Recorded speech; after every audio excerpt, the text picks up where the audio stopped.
Bob's garden. We're here in the first week in November, and yes, I am in short sleeves.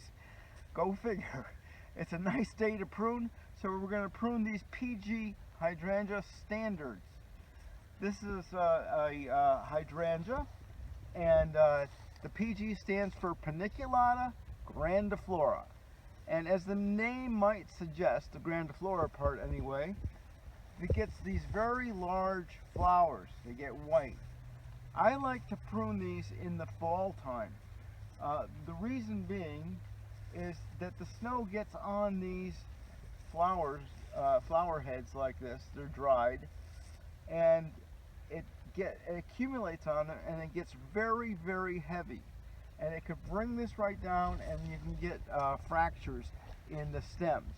So I think in my business, I prune these in the fall. The other reason being, I really don't have a lot of time in the early spring to prune these. And as you look down through this whole fence here, we have maybe about 30 or 40 of these to prune. So I can get them done now, and it makes life easier for me. So the way these develop is they develop from a shrub, and they're grown up in stages. And if you see, there's these lines here. See these lines here and here? You can actually cut this whole thing down to this point here. This is normally a shrub that's been trained as a tree, and that's why it's called a standard. So you could saw right through this and start all over again. We like to keep these on the short side, especially in this setting, because these can grow up to be 25 feet or so, and which would make life really difficult for us. I'd have to get up on a ladder, and in this situation, I don't think it would look very good. So we do keep them on the shorter side. Now, these bloom on new wood. That means that blooms on the current season's growth. So we can prune anytime now, all the way into next season, even as late as the second week in June. Now, if you do prune these in June, you're going to find that the flowers will be smaller because these bloom in the fall. So I get a good start on this, and we have a nice flower head that we will enjoy for the fall season, and we'll remove all of this. Now, when we prune this, we'll be pruning it with a flat cut. So I'll show that to you in just a little bit. So I've done a little bit here just to show you what's going on. We're cutting about 1/4 of an inch from the buds, and there's a bud on here and there's a bud on the opposite side. The buds are alternate right here and here, opposite each other. So it's a flat cut, and you can see that we're going to cut this not out here, but where it's before it begins its curve. The other thing that we want to do is we want to take out these little tiny branches. They're not going to contribute to this at all. We've got some dead wood in here, and we'll clean this up. Now sometimes we'll have a branch in here. We've trained this out many years ago, so we have a nice even flow to this, and we don't have a lot on the end of this, but it's going to be all right. But sometimes you do need a saw to cut through these, and it's soft wood, so it's quite easy cutting. So I'm going to go over this whole thing, and you'll get a chance to see what it looks like when I'm done. So this is our result. I want to have some important points that I want to bring out. First of all, we want to aim, our goal here is to aim for a fairly even shape all the way across the top. Nothing too much shorter and nothing too much longer.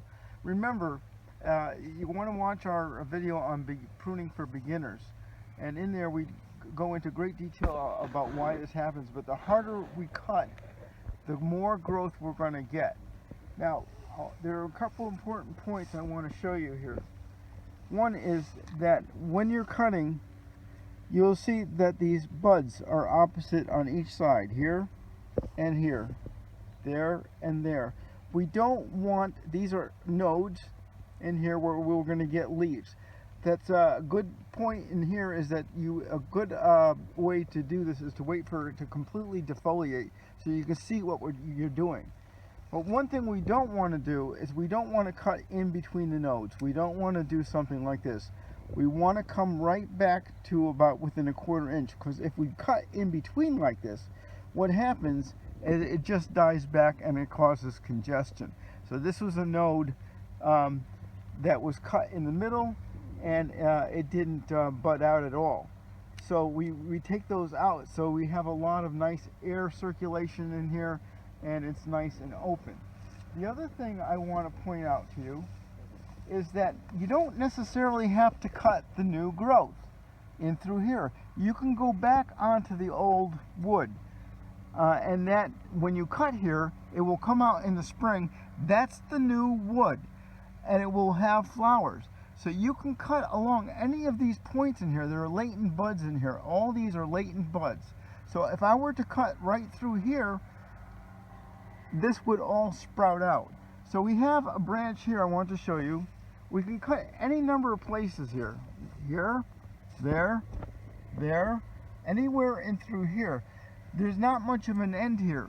So we're going to leave what's called a spur. So I will put this in here. And we leave the spur out, and we'll get some very, very strong growth in the early spring coming out when this starts to bud out. The one thing is about this is the way to learn this is to do your cuts, and then in the spring when they start to bud out, look and see what happens. This is what you're going to learn. The tree's going to tell you how well you did, or if you need to modify your pruning technique. So by looking at this in the early spring, and you say maybe only one of these came out and it came out in a bad direction, well, you can still cut in the spring to fix that. So if you only get the one bud coming out and it's going off in the wrong place, you can cut at another point. And as I said earlier, you could even cut all the way down in through here if you had to. You can cut along any of these points. So you don't have to confine yourself to this growth that came during this season. So these PG Hydrangea standards will teach you how to prune them, and you just keep at it. You'll get better at it, and it's a lovely tree to have in your landscape as well. It makes a good specimen tree. We have them along the whole fence here. It makes for a nice show in the fall. So thank you for watching Bob's Garden, and we'll see you next time. Please share, subscribe, and comment on my videos, and remember, be curious, not judgmental.